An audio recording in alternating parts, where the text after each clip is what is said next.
শফিক, আমি যদি অভিনেতা হতাম না, আমার মনে হয় ভালো করতাম। কেন? ওই যে দেখলাম অফিসে তোরা তো অভিনেতা, কই কি স্যার স্যার বোঝা যায় নাকি? না, ভালো বলছো, বোঝা যায় না। কাকা বোঝা যায় না। খাবেন না? আসেন। হ্যাঁ আব্বা।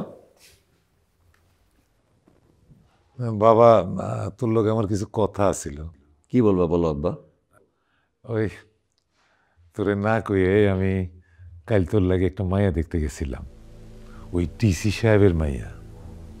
ডিসি সাহেব তো চাকরি বাকরির কথা শুই না তোর কাছে বিয়ে দেওয়ার ব্যাপারে খুব আগ্রহ বোধ করছে। আর মাইয়াটা মাশাআল্লাহ খুব সুন্দর, আমারও পছন্দ হয়েছে। বাবা, এখন তুই যদি অমত না করস তাহলে আমি কালকে যাই এই ডিসি সাহেবের সাথে বিয়ের কথাটা পাকা করে ফেলাই। আব্বা, তুমি আমাকে আর একটু সময় দাও, আমি নিজেকে একটু গুছায় নিই। আর কত গুছাবি তুই? হ্যাঁ, কত গুছাবি? তোর মা তো মরে গেছে, কদিন পরে আমিও মরে যাব।